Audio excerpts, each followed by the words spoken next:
Hire people who are smarter than you, more talented than you at what it is that you need for them to do. Give them problems, don't give them tasks. Let them own the solution and then hold them accountable, whether it's like weekly, bi-weekly, monthly, but make sure that you have those meetings and you do not move them. Welcome back to the High Ticket Systems podcast. Everyone, please welcome the one and only Nicki Zevola Benvenuti. Close enough. Thank you so much, Nicki. You're freaking awesome. Okay, for those of us that do not know the name or the brand just yet, can you please explain to us like what you do and who it's for at a very high level? Sure. So my new, brand that I'm starting is called Ultra Visible. So it'll be, on YouTube and everything starting next week in April. But basically, I market a lot of hard to market businesses. So, our clients, tend to be a lot of businesses in STEM, owing to my background in the sciences. So we have a lot of, science, tech, engineering, math companies that we work for. We don't necessarily, I joke that our clients aren't necessarily the ones who make the helmets for the NFL, but we do have a client actually right now who makes the rivets that go into the helmets. Those in the NFL. So it's sort of one of those. We're very good at marketing, not only like your B2B or excuse me your B2C, like beauty businesses, but then we're also able to market some of the more obscure, hard to market businesses. And so, I'm launching that brand next week, and I'll talk a lot about marketing hard to market businesses. But then I'm also the CEO and founder of AEK Solutions.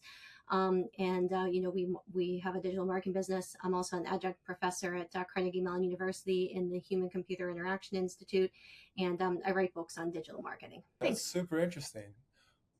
Why make that pivot from current agency to the marketing for hard to market It's funny. businesses? I met with a, very great, established marketing group and, who does branding. And they were kind of like, well, yeah, you get results, you help people grow, doesn't every marketing agency. And when we delved into what I really do, they talked about a lot about sort of illuminating businesses that aren't usually seen, helping people be seen online. A lot of these businesses, are in traditionally, boring industries, but, they're fascinating to market. They're really the types of things where, I always joke that, years ago when I was at Pitt, there was a conference, and it was for fans of the U tree, like wait, YEW. And every year, like in the biological sciences department, they would have like the 200 world experts on the U tree just come and look at posters and talk about the U tree, and it was pretty cool. But that's what we can do online for any of these companies that are hard to market. We can find the people who are looking for your electronic component by SKU number. We can find people who are very interested in the effect of tariffs on, metal parts, or other things, with, webinars and, downloadable white papers, and we can make it exciting. Yeah, I was going to ask, how do you market hard to market businesses? But yeah, I think you brought up two examples, webinars and white paper PDFs. I guess going back to uh, they put the ribbons inside the NFL helmets. Like, how would you market for that specific kind of Sure. market? So, in general, there's not a single prescribed formula, but there's like a toolbox that, we can pull from of, things that we can do to market these hard to market businesses. So what the first step is that we do a complimentary audit for any business. And we look at everything from your SEO and your AEO to your social media, to your keyword rankings, to the UI UX experience, like the flows. We really try to understand, the goals and objectives, and also just like where you are. And then we do a competitive assessment also. So we look and we see, okay, compared to, your competitors, are they doing webinars, calculators, white papers, newsletters? Are they on Substack? We do a comprehensive analysis, and all of this is complimentary. And then from there, we formulate a strategy. So, and that strategy can include anything from, all of the things I mentioned before, like webinars, white papers, some of them, have to go very heavy on, videos, explainer videos, before and afters. Others, you need a catalog, and, it has to be, completely searchable. So it really depends. No, for sure. I feel like from my experience, when you actually sit down and conduct a full report or a full audit, I think it does two things. One is it showcases your Hmm. expertise as like, hey, I've done this before. I like here are our findings, here how we can improve, the company XYZ. Second thing is you're not really selling anything, you're more so just stating facts, right? And I think you build trust a lot more when you state facts opposed to selling something to a potential client, you know? Absolutely. And yeah, that's just from my experience. Audits, custom reports have worked wonders for our company internally. Absolutely. How do you go for it? Yeah, go Oh, go I was go just going for to add that, like, I always say that, like, people, don't care what you know until they know that you care. And so, absolutely, like, when we're doing these reports, like, meeting with the people, building that sort of, like dialogue, making sure that, we understand, like, we're not just, you know, giving you the report, but we also like really care that you're going to get results, and that we're also going to get you like the fastest, most succinct path there. Yes. You have to care about getting your clients results, or you're not going to be in business for Yes. long. Genuinely. Genuinely. Yes. Like if they, if you you can do all of the auditing, you can do all of the customer reports, you can strategize the game plan. But if you don't execute the freaking game plan and actually deliver results, like no offense, it's just not worth it. So yes. In addition to working with hard to market companies, like because obviously this is like really really niche, how would you manage to find these potential clients? So, interestingly, enough, early on, I was, in an MD PhD program at the University of Pittsburgh School of Medicine and Carnegie Mellon. And I took a leave of absence. I won a business competition. And then, when I won the business competition through Katz School of Business over at Pitt, they invited me to apply for Alpha Lab, which was a local business incubator. I raised a lot of money. And my company at the time was, called Future Derm. We had like one of the top three skincare blogs in the world at our peak. It was pretty cool. But we had advertisers like Neutrogena and Aveeno, and then they made intros to, after we got, some results for them, then they made intros to like Johnson and Johnson and, pharma companies. You do a good job for pharma companies, they introduce you to private equity.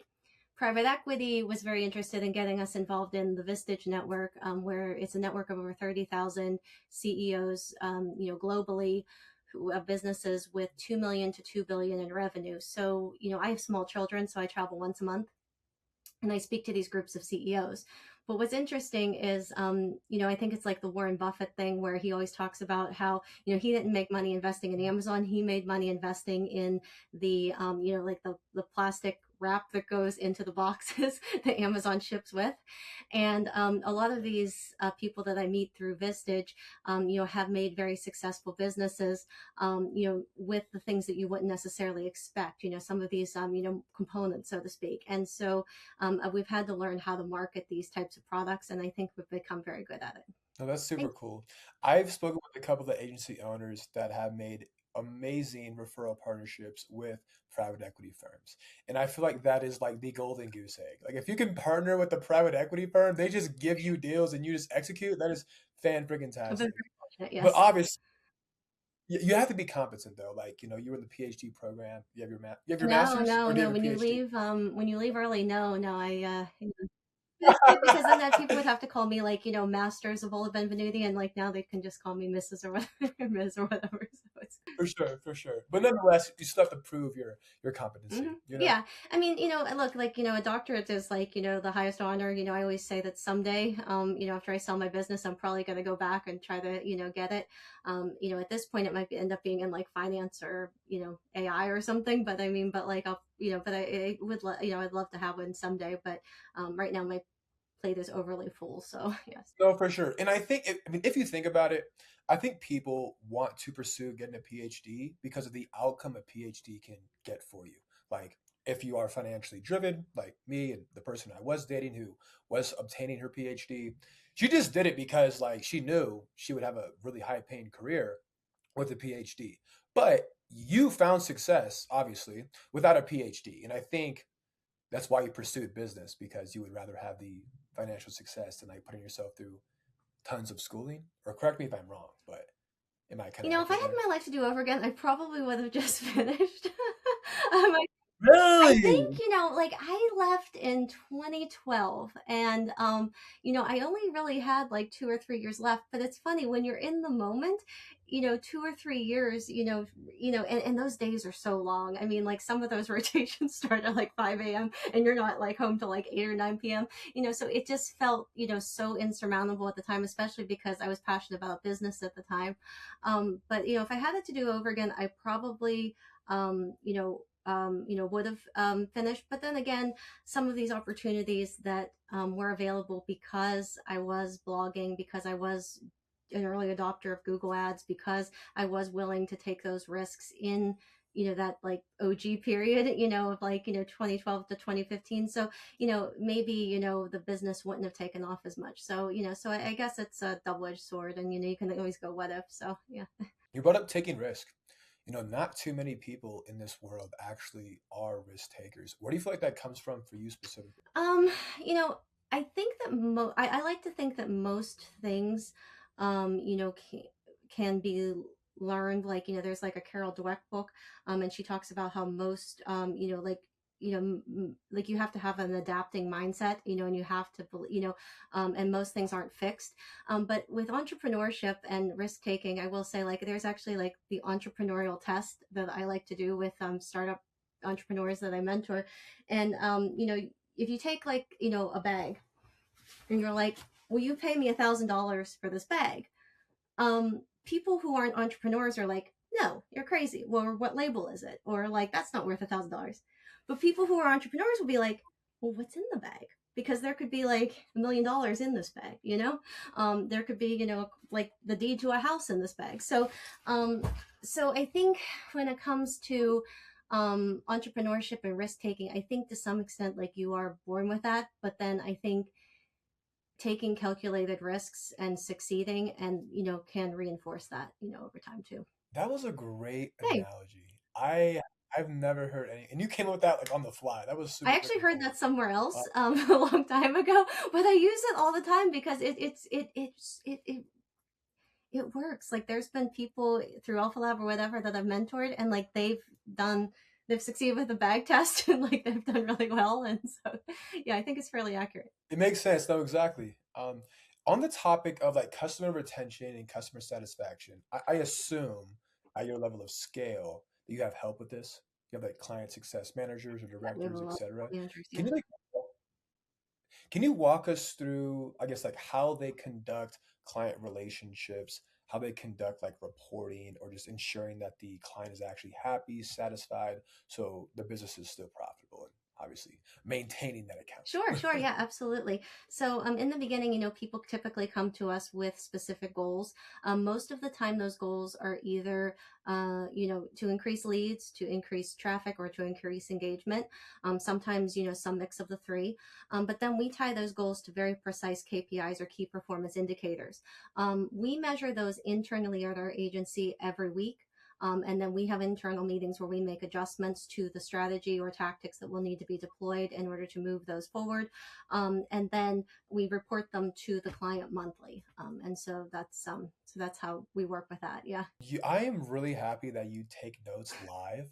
I have thought about doing that, but I guess, lack the courage to actually do it. But I can see that it helps you freaking tremendously, like articulate yourself and remember what the question was. I have to. Thank you. Have to I start doing think that. Joan Didion once By said the way, like she has to write to see what she's thinking. I don't know if necessarily to that point, but it does help, and particularly in situations like this where it's being recorded. I think that writing it down just make sure that I'm expressing what I want to express, and it's not just like word salad or a jumble. for sure, for sure. I probably lean on the mumbo Oh jumbo no, side of words, but you're that's okay. fine. No, thank you.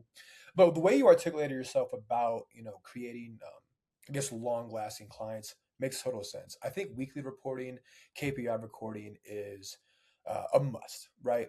In addition, I would love to add that proactive leadership. So if for whatever reason we're not meeting the client's expected goals, the client success manager needs to reach out before the client reaches out to us. And I think I love to explain it this way, but We have the same problem, same client. Okay. The client success manager lets the client approach them about the problem. Not good. Client's really upset. What the hell is going on? Fix this. Okay. On the flip side, same client, same problem. The client success manager reaches out proactively to the client to say, "Hey, I noticed XYZ problem. Here are the, three steps we're going to do or three strategies we're going to take to improve the problem here, to improve efficiency, to get to your goal, etc." Now that client is like, "Thank you. I understand that it's a problem. It sucks, but I'm glad you're on top of it and you're letting me know." And be like, again, same client, same problem, but because we approached the client, took that proactive leadership stance, they're not as mad. And I think they trust you more because in the back of their mind, they're thinking, this company has their stuff together. I like this company. They're proactive about it. They care Hmm. about me, Oh, absolutely, absolutely. I think that, you know, trust is everything, and I think that in business, absolutely being proactive, but coming to the client with a solution and or solutions that they can choose from, from the problem, but definitely not sweeping things under the rug. Absolutely, yes. No, for sure, for sure. Talk to us about some of the strategies you use on behalf of your clients. I know you mentioned webinars and like white papers and explainer videos. Can you give us an example of how you or your client would conduct a webinar, like the length, the structure, the flow, et cetera, if you don't mind, Sure, of sure. course. Webinars, we do a lot of webinars now. Right now, there's, I don't want to call it a glitch, but like sort of a benefit with the LinkedIn algorithm to hosting webinars right on LinkedIn. It seems that whenever Mhm. you put ads to promote a LinkedIn webinar on LinkedIn, you get lower rates and higher engagement. So, through the platform. And so that's what we try to do. We have very dedicated lists that will prepare based on client customers demographics and make sure that we're buying and targeting the right lists. We also have a lot of ad strategies that we utilize. So for instance, right now Meta has a lot of AI tools that they want you to use to create ads. If you use said tools, they will actually give you lower cost per click and higher engagement. So we deploy all of the latest techniques and tools for things like that. And then with the webinar subjects themselves, we really hone in on what our client is talking about with their customers. So right now in 2026, there's a lot of talk about tariffs, what's going to happen, which ones are going to be repealed, which ones are going to still exist, et cetera, et cetera. So there's a lot of that. Okay, for sure. It's funny how you bring up, keeping Meta. Yeah. Let's just stick with Meta. I'm not familiar with LinkedIn ads. Never touched it. I'm on LinkedIn, yes. Probably not going to run LinkedIn ads, but Meta, very familiar with. It's interesting because when I did run ads for myself and on behalf of clients, the freaking filters or like the enhancements that you could use are like horrible. Like I wasn't a big fan of them. But I think what you're saying is if we use these filters, that we can get a lower CPC, like increase our click through rate, etc. Is that what you're saying, or are you referring to the organic side of things and creating content within the platform, not on like Facebook Ads Manager or Business Manager? Well, regardless of the quality of said filters or enhancements or tools that Meta's providing, I always encourage digital marketers to remember that these are humans deploying algorithms to try to determine what other humans will find to be entertaining and valuable. And so, if other humans are taking the time to design these filters, enhancements, and tools, of course, they're going to rig their own algorithms to give you better results when you utilize, said filters, enhancements, and tools. The other thing that I've found is whenever like you remember that it's not just people, but also people who have to make money in the business, listening a lot of times to, their quarterly investor calls can really give you clues as to what is going to get the benefit in the algorithm next. So, for instance, Mm. a couple of years ago, Meta said that they wanted to replace your phone, and they're like, no more Apple phone. Like, what we're going, iPhone, what we're going to do is like have everyone use Call Messenger. terrible idea. But man, we got people such low rates on Meta call ads. It was unbelievable because they made that announcement. We figured, within the next few weeks to month, this is going to be deployed. So we went ahead and did a lot of call ads, and it was very successful. So I think just taking sort of the algorithmic tech side out of it and remembering the human side, or even the profit center side, and getting your thinking accordingly, I think that works very well. Yeah, it almost sounds like insider knowledge if you listen to the investor Exactly. meetings every quarter. Question: do you have a dedicated support person for Meta ads? Because I know once you spend like a certain amount of money, they give you a dedicated Oh, person at that Meta. Yeah. no Yeah. Yeah. at Meta. Do you have that? You Yes, we have one of do. those? That's super badass. So they always give you tips, pointers, like tricks, ideas as to like what to do. I'm not sure how much I should Yeah. reveal, but yes. Yeah, because it's like super secretive. That's the thing. Like once you reach that level, and like by the way, you have to spend a lot of money in an agency account to acquire that person. we And I Yeah, our just know, top clients spend 30 to 40,000 a month consistently on Meta, so I they'll take a call. Yeah, they'll take my call. Yeah, at this point, but it was, but I've also been doing this for 14 years, so if they didn't take my call by now, I should probably be doing something else. So. makes sense. Makes sense. Okay, cool. Talk to me about your hiring process. Obviously, you have to have great talent, right, in order for the business to go from 1 to 10 in like a broad sense here. But like, do you have a process of hiring? Do you outsource that to a recruiting agency? What does that look like for you in the company? Um, right now, I put other individuals in charge of hiring within my organization other than myself. But I always do the final interview before, onboarding. Um, Typically, the hires for us typically evolve, where we'll start someone either as a part-time employee or a contractor, depending on the position and our needs at the time.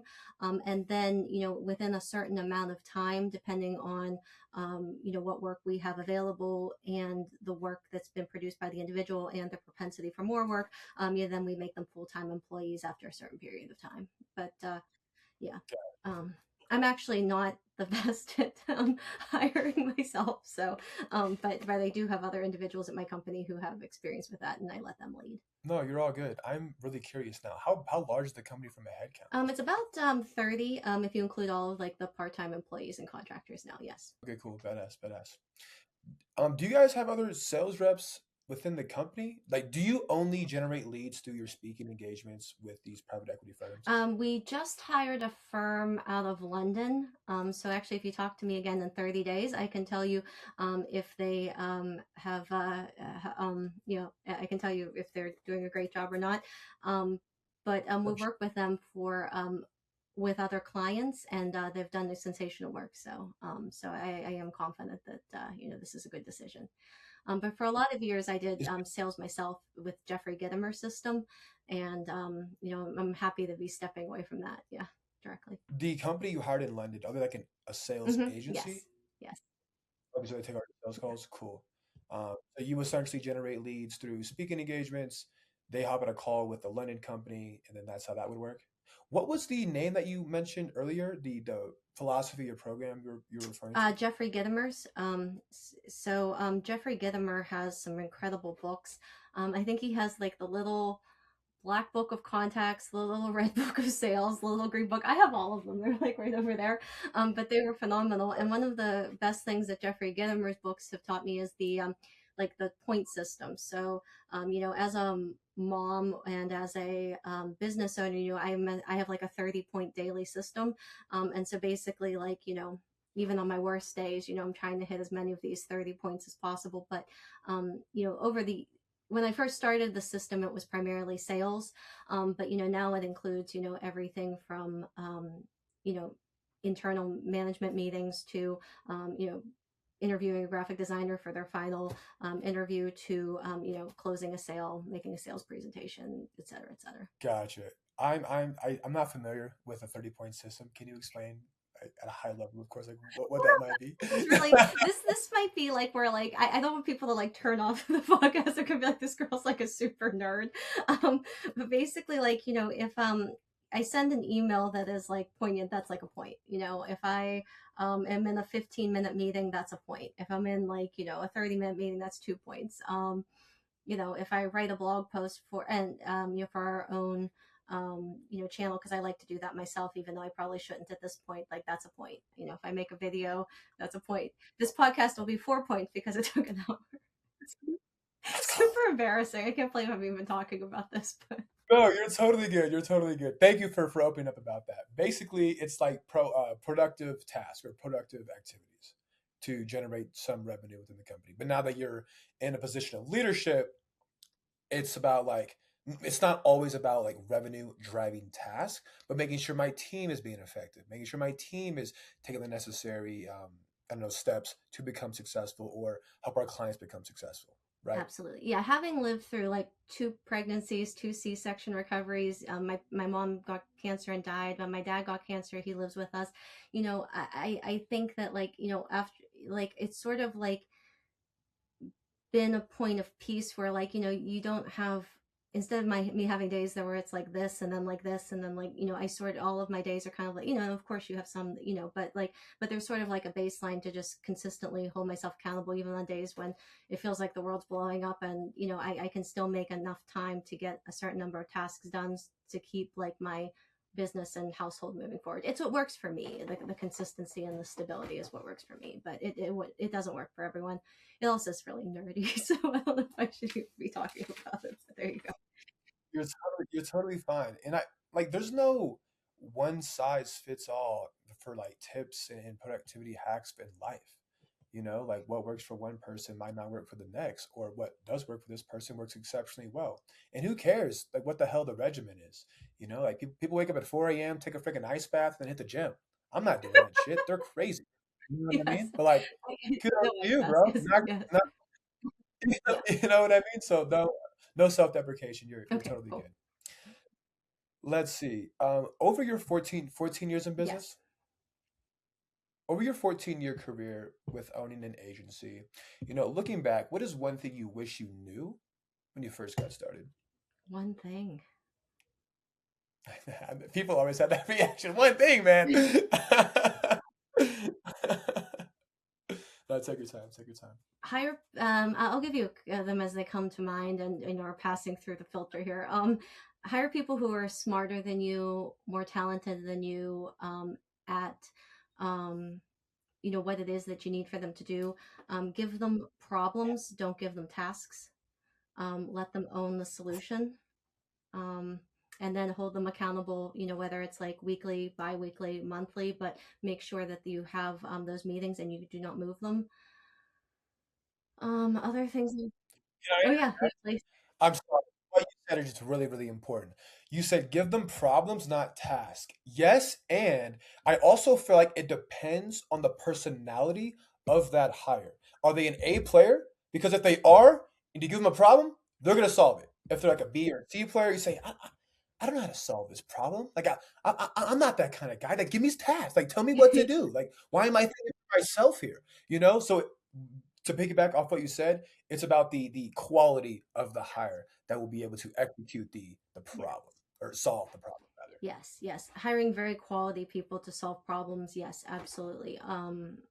Yeah, I think that, not that, I haven't always hired quality people, and, no shade to anyone, but at the same time, like, I think that just, you know, realizing that, just hiring people who you think, are just, really exceptional at what they do, and like you have a sense of like admiration for them, and giving them the problem, is really the way to go. For sure, for sure. I think that kind of goes with like first off, they have to demonstrate that they're the expert in said thing, or else like I'm not gonna hire it. You know what I mean? So definitely have to throw that out there.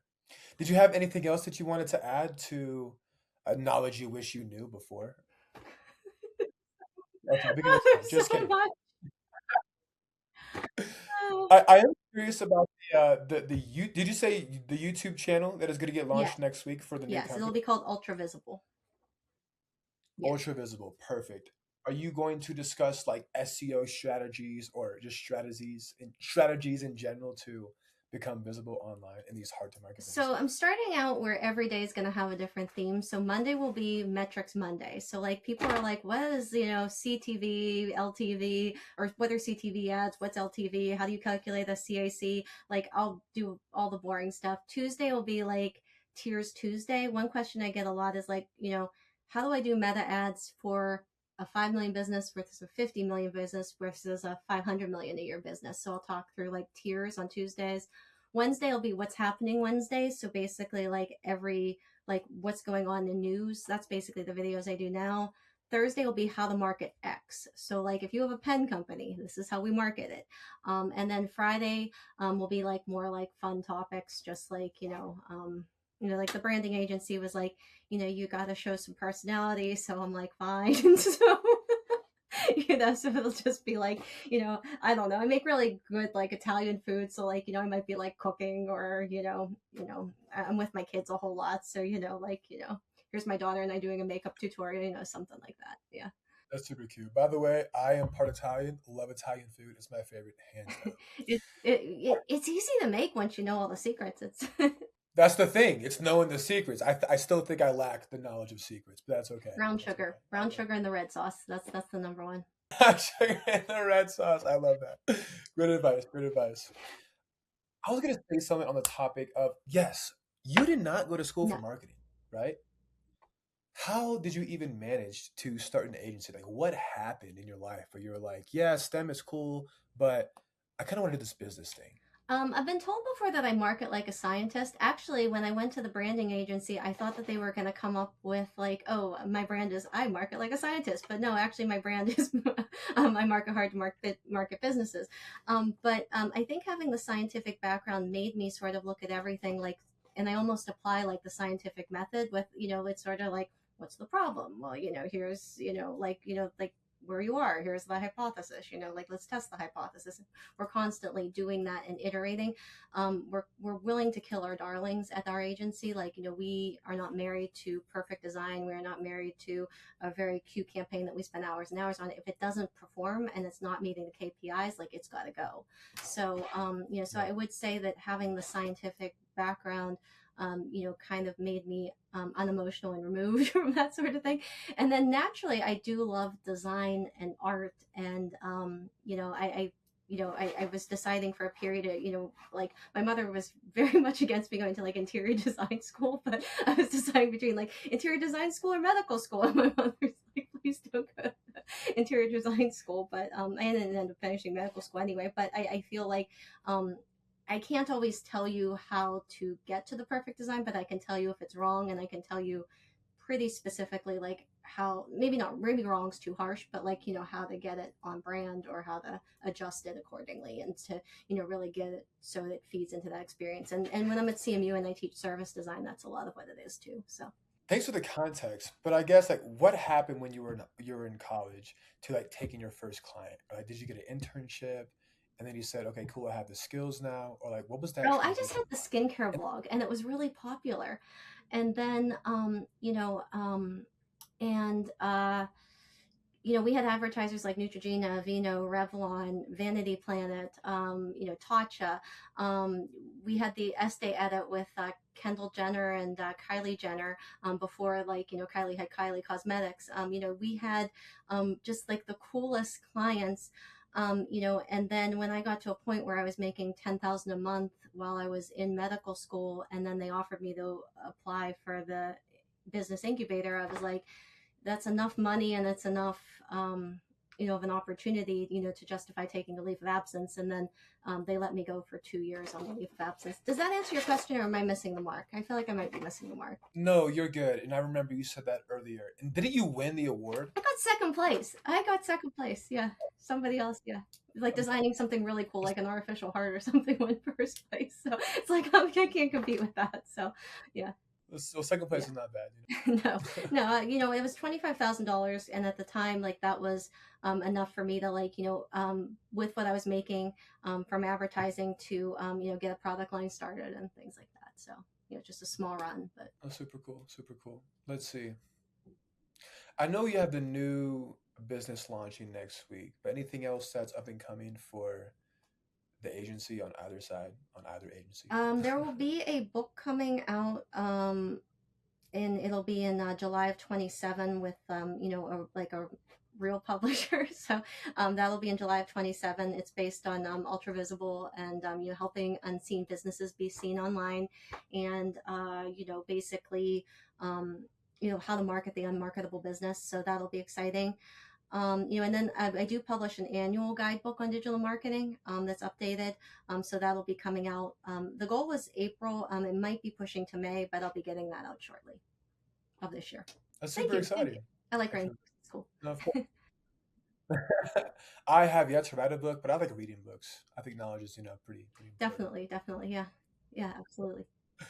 Let's see. Where can they find you on like a personal level, even website? Let's see. I am on Facebook.